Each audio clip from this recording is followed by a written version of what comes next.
সুপ্রিয় শিক্ষার্থী, আসসালামু আলাইকুম। আশা করি তোমরা সকলেই ভালো আছো। তোমরা দেখতে পাচ্ছ যে আজকে আমরা অনুশীলনী 4.2 তোমাদের নবম দশম শ্রেণী যারা আছো তাদের আজকের এই বেসিক আলোচনা 4.2 এর, এবং আজকের এই ক্লাস শেষে তুমি 4.2 এর আশা করি বেসিকটা তোমার ক্লিয়ার হয়ে যাবে। হ্যাঁ, ভালো করে খেয়াল করো। প্রথমটাই বলতেছে যে গুণফলের লগ। এখন এই গুণফলের লগ মানে কি? এই যেখানে দেখো, এটা হচ্ছে আমাদের বেস, এটা হচ্ছে আমাদের পাওয়ার। এখন লগ বি সমান আমাদের দেওয়া আছে কি এম এন। এখন আমরা জানি লগ এবং লগারিদমের ক্ষেত্রে যখন আমরা এটাকে কাজ করব তখন এটা হয়ে যাবে গুণের সময় প্লাস, ভাগের সময় মাইনাস। তার মানে এটা হবে, আনসার কি হবে দেখো, লগ বি এম। এখানে গুণ, তার মানে এখানে হবে প্লাস, এখানে লগ বি, এখানে হবে এন। ঠিক আছে, মনে রাখবা এখানে লগ বি আছে, এখানে আছে পাওয়ার বা সূচক। যদি এটা গুণ আকারে থাকে এই পাশে হবে প্লাস।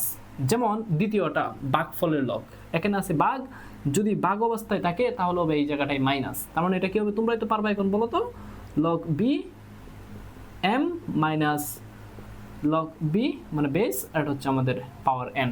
ঠিক আছে, এখন আরেকটা বিষয়, পাওয়ারের উপর পাওয়ার। দেখো লগ বি এর উপর পাওয়ার এম, এর উপরে পাওয়ার আর, তাহলে এটা কি হবে? এটার মধ্যে মনে রাখতে হবে একাধিকবার যখন এই পাওয়ারটা থাকবে, এটার উপর এটা, এর উপর এটা, এটাকে আমরা অনেক সময় ম্যাথের মধ্যে বা এটার নিয়ম হচ্ছে এটাকে তুমি সবার প্রথমে নিয়ে আসবে। তার মানে এই আরটাকে আমরা ফার্স্টে নিয়ে আসবো, তারপর লগ, এরপর বি এম। ঠিক আছে, মানে এটাকে আমরা প্রয়োজনের স্বার্থে এখানে নিয়ে আসতে পারবো। ঠিক আছে, এরপর বাকি যে দুইটা সূত্র দেখো, লগ বি বি, অর্থাৎ এই পাওয়ার দুইটা যখন মিলে যাবে, যদি এখানে বি বি জায়গায় যদি অন্য কিছু থাকে, এটা যদি মিলে যায় তখন এটা সমান 1। যেমন সাপোজ হিসাবে আমরা বলতে পারি লগ এ, এটার উপর পাওয়ার এ।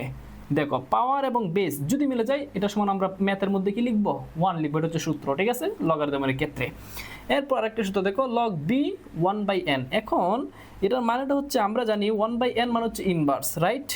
সেই ক্ষেত্রে আর n যেটা আছে এটা কোথায় চলে যাবে? পাওয়ারের মধ্যে। তাহলে এই ইনভার্সের মাইনাসটা তো সামনে চলে আসবে। ঠিক আছে, এই ছিল এই লগারিদমের বেসিক এতটুকু আলোচনা। এটা যদি বুঝতে পারো তোমরা তাহলে এই সূচকের সাপড়াটা করতে পারবে।